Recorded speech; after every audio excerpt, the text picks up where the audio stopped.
Hey guys, Ray from Love Your RV and Boat. So I'm still down near the town of Ajo, Arizona. Been here, I guess, like 2 months now almost. So January we spent out on the public lands around here, boondocking, not moving around too much this year, trying to save a bit of money on fuel.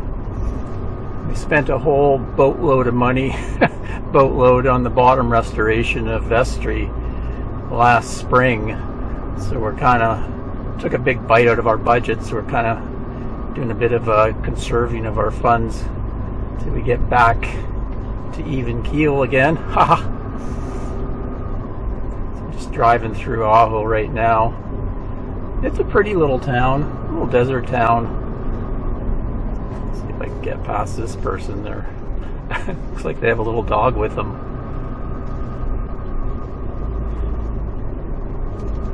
Anyway, maybe I'll drive you through the town plaza here. Right down here is really cool. They have a really old plaza with lots of murals. You can see them on the walls there. You can tour all around here and look at all the art. Just drive through the plaza, give you a look. Kind of the hub of the little town. They're gonna have a old-time fiddle festival soon. 44th annual, takes place out at the golf course. But there is one day there's a free concert in this plaza, so we might pop in and take a look at that. We did that one year. It was kind of nice, sit on the grass and listen to music. And they've got coffee shops and little stores in here, libraries in here.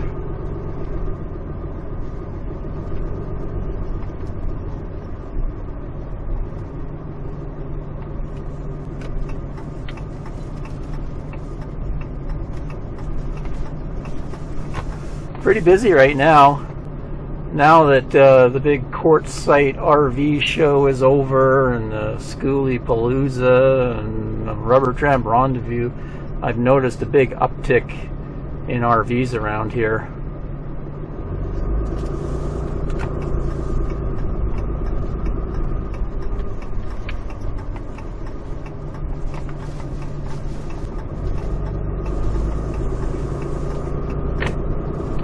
Yeah, so we didn't do much traveling, so I haven't had too many travel videos for you. Kind of lots of product reviews, and I've done some mods and some repairs to the RV, and that's kind of gonna keep going because the old Cougar needs a little tender loving care every year, and now that we have the boat, I don't really get to do that anymore. I used to do summers, we would park ourselves in an RV park at Campbell River, and I had lots of time to do things on the RV as far as maintenance and upgrades and things, but I don't really get a chance to do that anymore. And if we're constantly moving in the RV and then back at the boat, once we get back to the boat, it needs a lot to get it launched in that. So I think what we're going to do is I'm going to take maybe a month and park myself in an RV park down here on hookups, and then I'll be able to get to some of the needs of the RV. I think I'm going to need trailer tires. They're sort of worn down, so I'll get them changed, and while I'm at that, I'll probably repack the bearings and also check the brakes, see if they need to be adjusted. And some of the decals over the years, they start to crack, so I've been slowly taking any of the cracked ones off, and there's a few that need to be taken off. And we'll give everything a deep clean. I'll do the inside, all the floors and walls and everything, and then the outside, maybe give a wash and wax to the trailer and also the truck. While we're there, what else do I got? Let me see. Oh yeah, I think I'm going to take the whole underbelly off of the rig. Impatient people. They're all probably heading down to Mexico to the Sea of Cortez, or there's the Organ Pipe Cactus National Monument down there. But it's Friday, so a lot of people are probably heading down for the weekend. Yeah, so I'm going to peel the whole underbelly off. I've never had the entire underbelly off, and then I can check the 3 waste tanks, repair any cracks that might be in there, just kind of check everything underneath, check the wiring, check the fresh water tank, make sure it's all in good shape, check all the plumbing, that sort of thing, and then I can sew it all back up tight again. So the RV park that I picked is down about 10 miles from Ajo. Down the road there's a little community hamlet called Y, Arizona, and I think that's because the roads kind of formed a Y back in the day, so they called it Y, but I guess they couldn't call it the letters, so they called it the actual WHY, Y. And there's a RV park called Hikawan Trails just into the native bands lands, and they run it. The park's kind of run down a bit. They don't really maintain it too well, but it's got hookups, it's got good power, it's got water, garbage, laundry, all that sort of thing, but it's also very peaceful, and usually it's only about half full, so it's got a kind of gravel ground that doesn't really flood, and it's got some cement pads, so kind of a good place for me to do some work. Also, the area around it is pretty neat. It's, you know, Sonoran Desert. There's lots of cactus. There's some hiking trails off in the distance. There's some hillsides and stuff, so it's kind of pretty around there. Also, it has a ton of bird life. This morning I saw a whole group of quail moving through, lots of Gila woodpeckers and songbirds and stuff like that, hummingbirds, so kind of neat that way. And it's also a little closer. Organ Pipe National Monument is just down the road there, so we'll probably pop into that a couple times and do some day trips, so Ann can do some photography and we can do some hiking. It's just a beautiful park.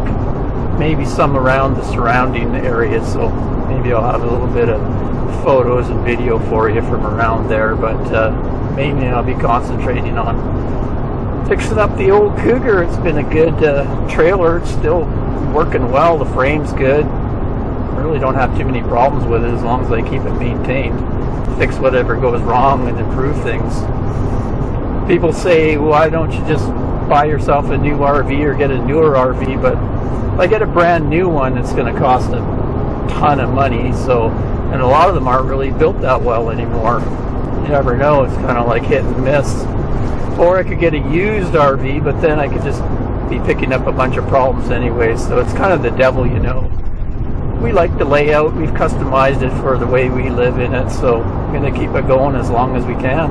No point trading it in or getting a new one, unless I come into a bunch of money or something. I have a few RVs that I'd like to get. I really like those Arctic Fox. There's some nice Arctic Fox models, just because they have a better chassis on them and just a little bit better built and a little more four-season type RVs, whereas ours is more of a weekend or summer holiday type thing, but we actually live in it.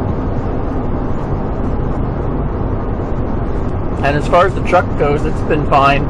It's getting close to needing some tires. It'll just need an oil change and fuel filters pretty soon. Transmission's getting to the point where it may need to have its fluid changed, and I think they have to change a filter just after 60,000 miles. That's where we are now, right around 60,000 miles.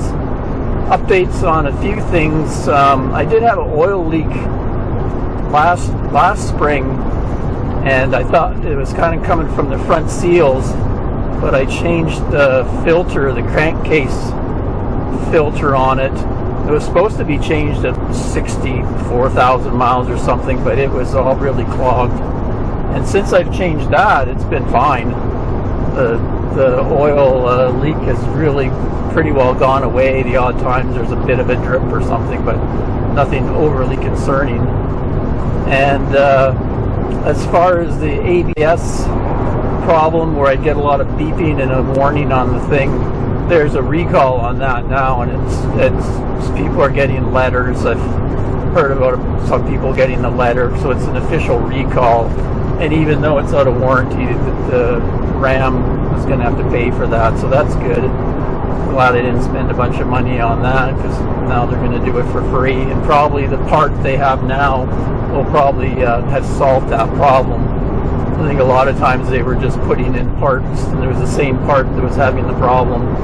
It's the hydraulic control unit that has like a little motor on it and stuff. So, but overall, super happy with the truck. It's been just humming along. Knock on wood. Just approaching the town of Y, and they do have this huge U.S. Border Patrol complex. I guess that's where they stay when they're down here. There's tons of vehicles in there. Just over on the left.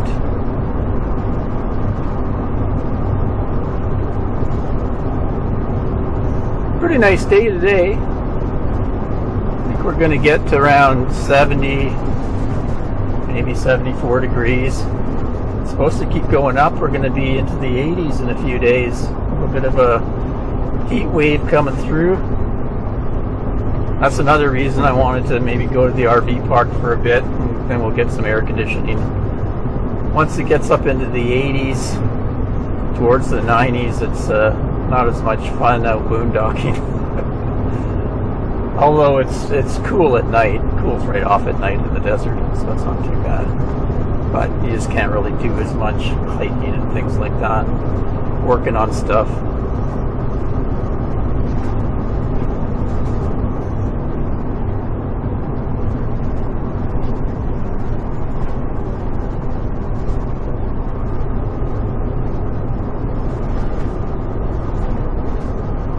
Here we are. Y, Arizona. So yeah, you can keep going straight. About 30 miles, you get down to Lukeville at the Mexican border, or you go this way, and it takes you, I don't know, maybe 100 miles or something, Tucson. It goes through the native band area.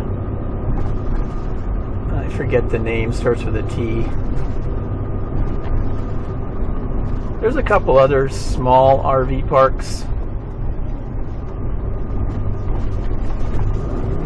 Yeah, just get right on the edge of the road there in Y. And then over here where this truck's coming out, it's called Coyote Howl's. And it's kind of a big area. A lot of RVs are packed in there, because I think it's maybe like $180 or $200 a month. There's not really hookups, but I think they have a dump station and stuff. And looks like a lot of people get down there for the winter. I think you can actually pay for the season or something, even cheaper if you pay multiple months. But to me, it's not that appealing, because there's lots of land around here to boondock on. But I guess some people feel better in like a little community. Maybe there's a bit of a social scene going on in there.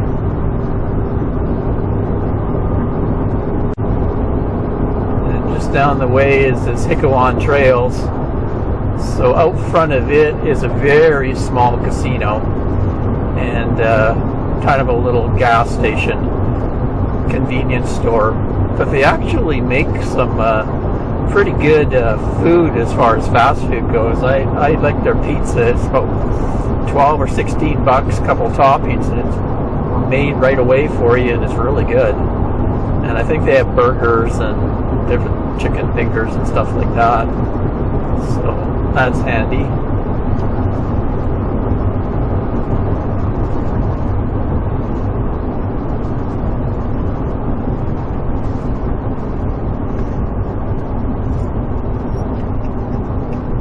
There's a little bit of noise from this highway, but this part of the highway is really not that well traveled, so it's not too bad.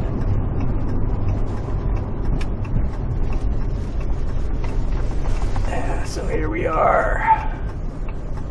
There's the little casino over there. And also, because it's a casino, they have good security. You see a guy there, walks around. And I think they also have a base here for an ambulance service. I guess if you need it, they're right there. We are. Welcome to Hickawan Trails RV Park.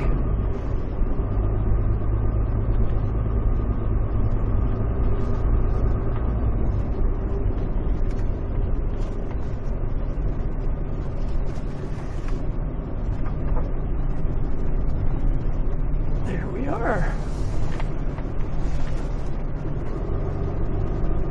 Yeah, so they have an office over there. Usually there's someone in there to go in and pay, but it's mostly kind of a first come, first serve. So if no one's there, you can just kind of pick a spot. But it is kind of an odd arrangement. It's an older RV park where they set up all the sites kind of back to front and kind of offset. It's kind of weird to figure out your spot. You kind of can pull through, but everybody always has a hard time sorting out where the spot is and which power pedestal and which water tap is yours. But you can see all around it is a desert, and there's lots of trails going off into the desert there, so I see a lot of people taking their dogs for a walk and going hiking in the mornings. And it's wide open, they're easy to pull your rig around. Definitely not a tight RV park. And there we are.